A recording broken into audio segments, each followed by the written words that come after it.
तो वेद में कुछ संवाद सूक्तों का वर्णन है। सभी संवाद सूक्तों का वर्णन हम नहीं कर सकते, समय की बाध्यता है। सबसे पहले हमें संवाद सूक्त के बारे में समझिए, संवाद है क्या। तो कुछ कथोपकथन दो के बीच में हुआ होगा। संवाद क्या होता है? बात करना। दो के बीच में जब कन्वर्सेशन होगी, दो के बीच में बातचीत होगी, उसको क्या कहा गया? संवाद। तो आप ये ना माने कि वेद में केवल मंत्र ही है, स्तुतियां ही हैं। बहुत एक वास्ट, एक बहुत बड़ा ज्ञान है वेदों में। तो संवाद भी एक बहुत बड़ा विषय है। और वो संवाद कोई गप्पे नहीं मारे हैं, वो संवाद में एक नॉलेज दिया हुआ है, ज्ञान दिया हुआ है। तो प्रमुख जो संवाद सूक्त हमें प्राप्त होते हैं, तो उसमें और सर्वाधिक कहां है? तो ऋग्वेद के दशम मंडल में। और पूरे इस प्रकार से पूरे सूक्तों में लगभग 20 हैं, 20 हैं ऋग्वेद में।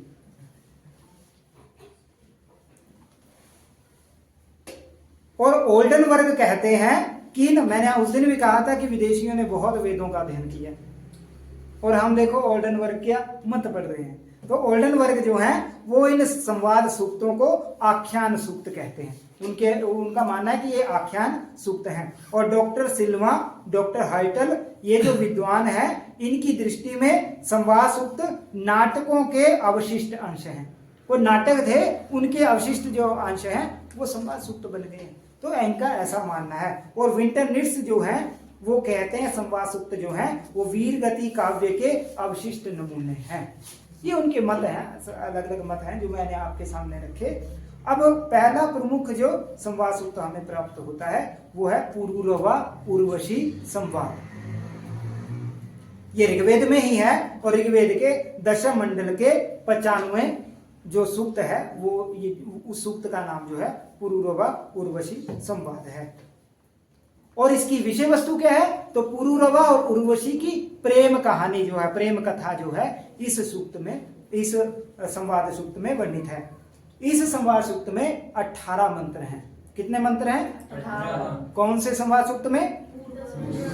हाँ, इसके ऋषि जो हैं वो पुरूरवा और उर्वशी, देवता पुरूरवा और उर्वशी, छंद त्रिष्टुप और स्वर दैवत। अर्थात ऋषि और देवता पुरूरवा और उर्वशी, छंद त्रिष्टुप और स्वर जो है वो दैवत। अगला है यम यमी संवाद। अभी तक जो पुराना वाला नेट का पेपर चल रहा है उसके सिलेबस में यमी संवाद है। यह ऋग्वेद के दशम मंडल में उपलब्ध होता है। और इसकी कथा अनोखी इसलिए है क्योंकि यमी जो है, जो बहन है, अपने भाई यम को समागम के लिए कहती है। इस संवाद सूक्त में 14 मंत्र हैं। इसके ऋषि जो हैं वो यमी वैवस्वती, यम वैवस्वत हैं। देवता इसके यम यमी, यम वैवस्वत हैं। और छंद इसका त्रिष्टुप और स्वर दैवत। अगला है सरमापणि। सरमापणि संवाद सूक्त, यह भी ऋग्वेद के दशम मंडल में प्राप्त होता है और 108वां सूक्त है। क्या बताया? ऋग्वेद के दशम मंडल का 108वां सूक्त है सरमापणि संवाद। सरमा और पणि का संवाद हो रहा है। इस संवाद में 11 मंत्र हैं। विषय वस्तु की बात करें तो सरमा और पणियों के बीच में एक रोचक सा एक संवाद इसमें वर्णित है।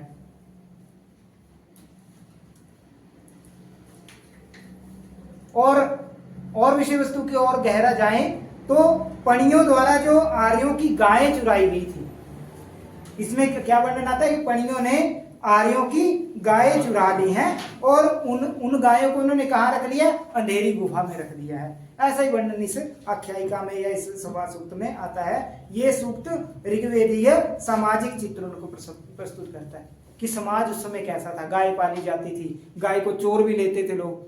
आज तो गाय पाल नहीं रहे हैं, चोरना कहां है। तो इसलिए उस समय का समाज जो है वो ऋग्वेद में, इस सूक्त में, सरमापणि ऋग्वेद के सूक्त में बताया गया है। इसके ऋषि जो हैं वो पणि और शर्मा हैं। देवता शर्मा पणि, छंद त्रिष्टुप, स्वर दैवत। अगला है विश्वामित्र नदी संवाद। नदियों का वर्णन ऋग्वेद में आया, वेदों में बहुत वर्णन आया, और आपको प्रसन्नता होगी कि हिमाचल की नदियों का वर्णन आया वहां सर्वाधिक। ये जो हमारी हिमाचल में नदियां दिखती हैं, इन सब का शतुद्रु, वेद विपाशा, जिसको विपाशा कहते हैं, विपाशा नदी, विपाशा शब्द जो है वो वेद में आया है। शतुद्रु जो सतलुज का नाम वेद में आया है, ऐसे रावी का नाम आया है। सब नदियों का नाम जो है वो वेद में मिलता है। लेकिन ये जो संवाद सूक्त है वो विश्वामित्र और नदी के बीच में है। ऋग्वेद के तृतीय मंडल में ये 33वां सूक्त है। इसको आप सरलता से याद कर सकते हैं। 3.33 लिखो तो ये विश्वामित्र नदी संवाद है। 3.33 तीसरे मंडल का 33वां सूक्त जो है, 333 याद रख लो, तो विश्वामित्र नदी संवाद है। ये परीक्षाओं में पूछा जाता है कई बार। जो मैंने आपको बताया ना कि दशम मंडल में जैसे पुरूरवा दशम में है और कौन सा सूक्त है, तो ये आमतौर पे प्रश्न जो है वो आ जाते हैं। इस संवाद सूक्त में 13 मंत्र है। संवाद जो है वो विश्वामित्र और नदी का है। ऋषि इसके विश्वामित्र हैं, देवता इसकी नदियां हैं। छंद त्रिष्टुप, स्वर पंचम, दैवत और ऋषभ।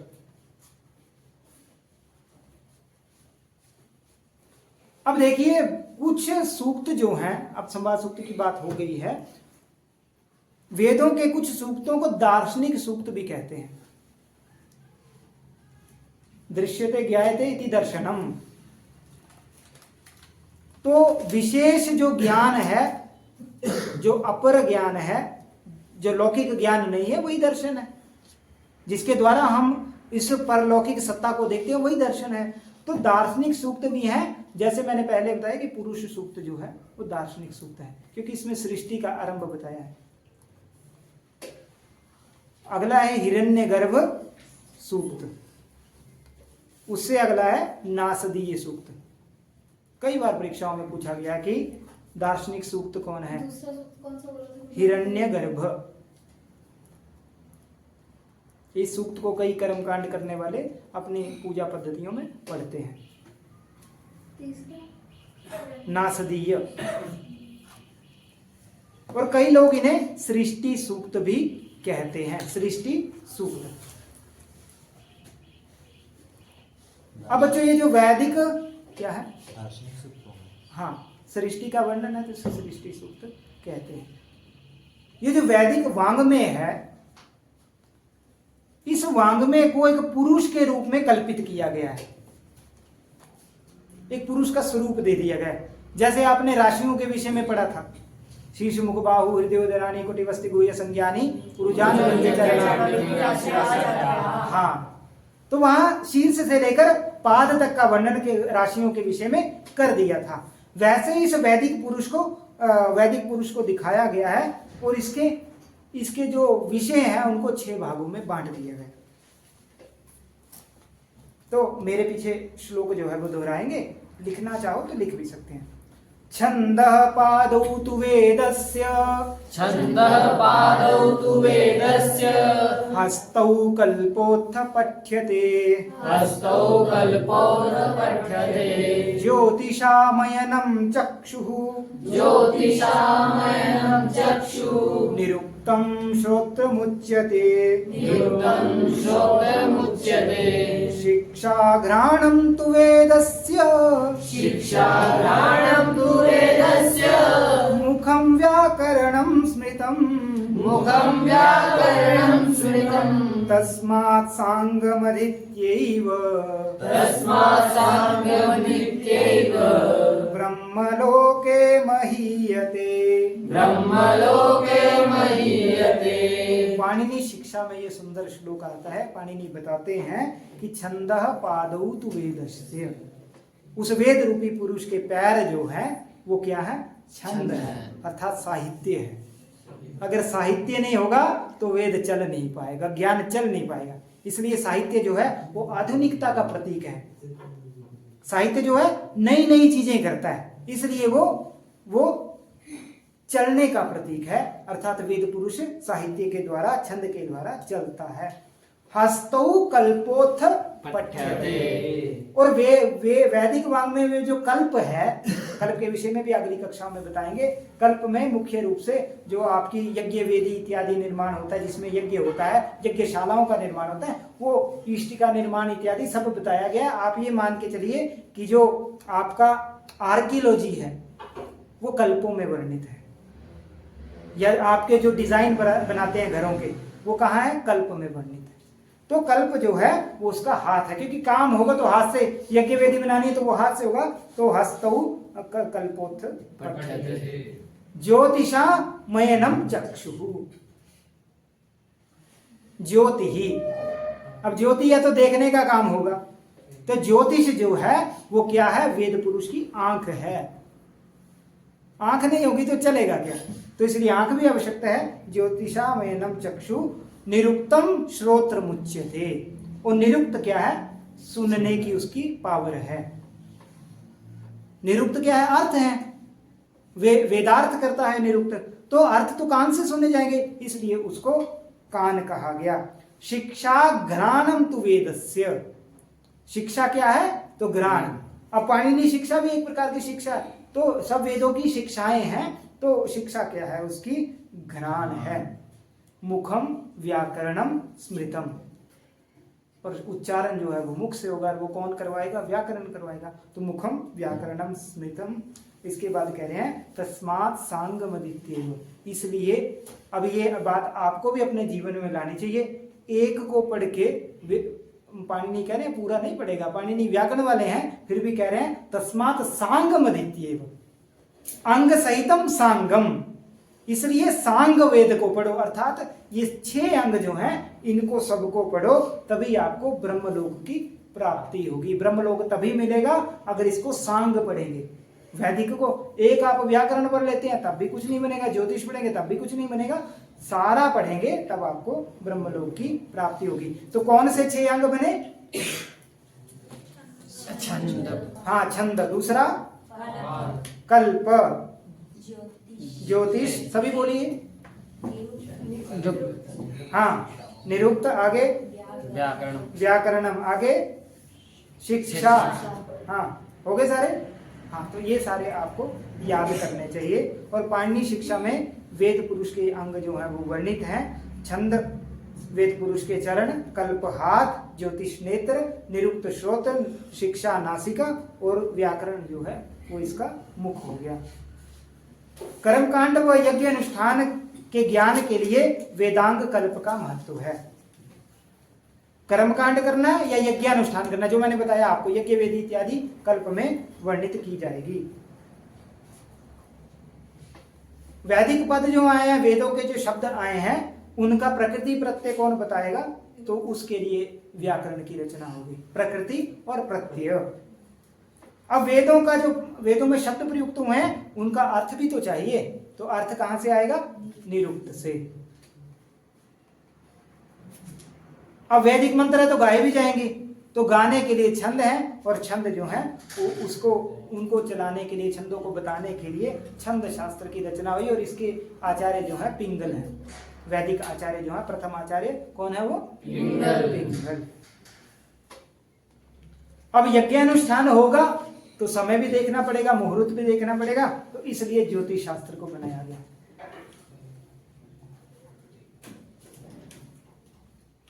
तो इसलिए कर्मकांड से प्रत्यक्ष जो संबंधित है वो कल्प और ज्योतिष है।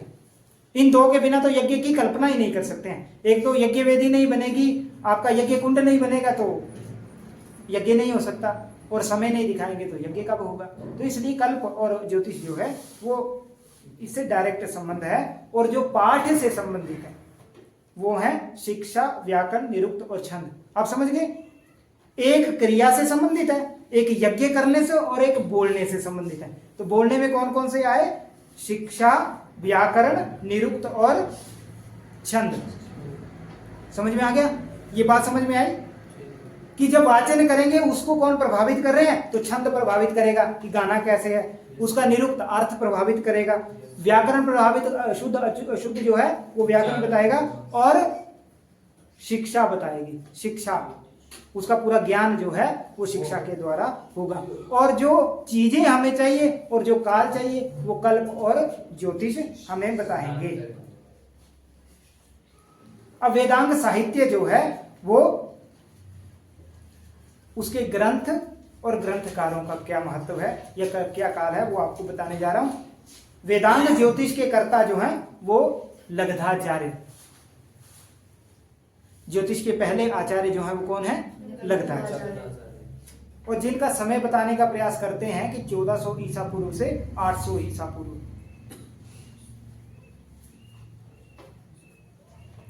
छंद सूत्र के आचार्य हैं या कर्ता हैं पिंगलाचार्य। इनका समय 800 ईसा पूर्व से 700 ईसा पूर्व। व्याकरण के पाणिनि अष्टाध्यायी जिन्होंने बनाया है 500 ईसा पूर्व। और यास्काचार्य निरुक्त के जिनका समय 800 ईसा पूर्व।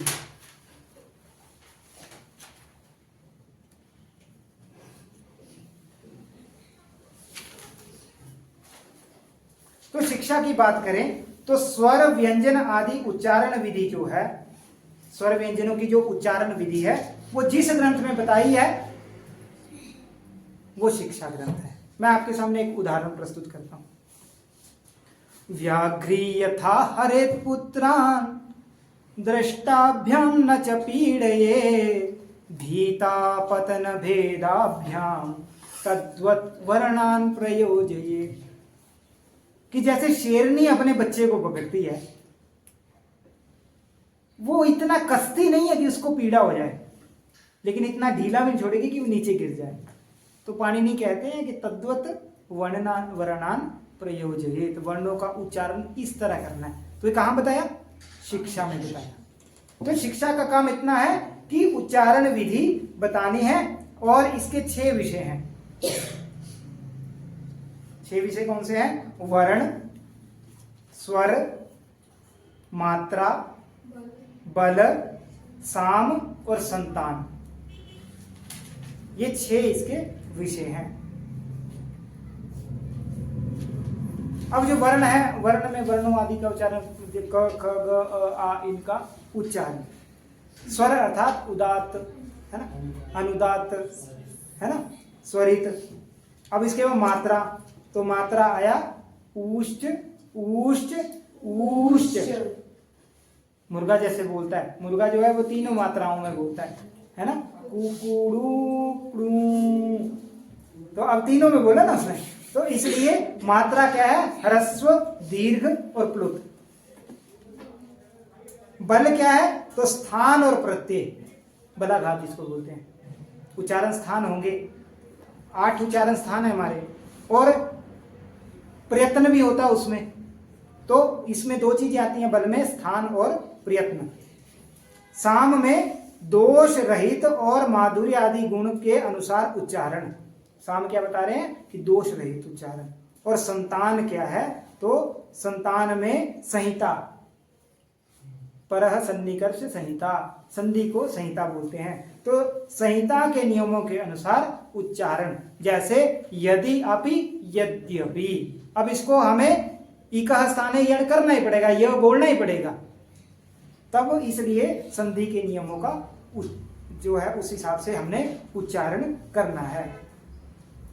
इसलिए हम इतना मान के चलते हैं कि वर्णोच्चारण में शिक्षा ग्रंथों का महत्वपूर्ण अवदान है। अब किस वे से कौन सी शिक्षा संबंधित है, इसलिए मैंने आपको कहा था कि लास्ट में हम एक टेबल बनाने का प्रयास करेंगे। अभी आप इसको जोड़ते जाइए जो जो चीजें जुड़ रही हैं। तो ऋग्वेद की जो शिक्षा है वो पाणिनीय शिक्षा, यजुर्वेद की याज्ञवल्क्य शिक्षा,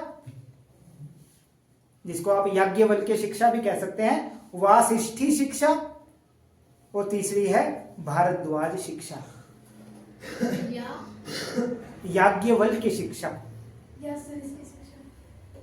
वासिष्ठी शिक्षा, और तीसरी है भारद्वाज शिक्षा। ये आई यजुर्वेद की। सामवेद की नारदीय शिक्षा, अथर्ववेद की मांडूकी शिक्षा। तो मैं आपसे प्रश्न पूछता हूँ, भारतवाज शिक्षा किस वेद से संबंधित है?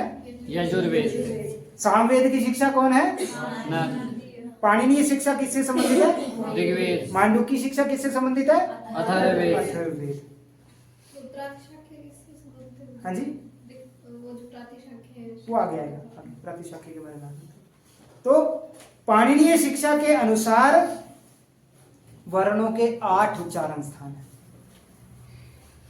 कई बार ये यूजीसी इत्यादि परीक्षाओं में पूछा गया कि उच्चारण स्थान कितने हैं। तो पहला आया कंठ, दूसरा उरस, तालु, इचु यशानाम तालु, मूर्धा, ऋतु रसानाम मूर्धा, दंत, ऋतु रसानाम दंत, ओष्ठ, ओष्ठ का क्या होगा? ओष्ठ, नासिका नुस्वारस्य, तो नासिका। अगला अंतिम है जीवा मूल। तो एक बार फिर सुन लीजिए, कंठ, उरस, तालु, मूर्धा, दंत, ओष्ठ, नासिका, जीवा मूलम। जीवा मूलम। अब पाणिनि ने 63 और 64 वर्ण माने, 63 भी माने और 64 भी माने। संस्कृत में 63-64 है, हिंदी में कम हो सकते हैं, तो इसलिए संस्कृत के जब पूछे जाए तो 63-64 ही आपने लिखने हैं। इसमें 21 स्वर हैं, 25 स्पर्श हैं, 8 यादि हैं, 4 यम, उसके अलावा अनुस्वार, विसर्ग, जीवामूलीय, उपधमानीय, लकार और प्लुत लिकार। अनुस्वार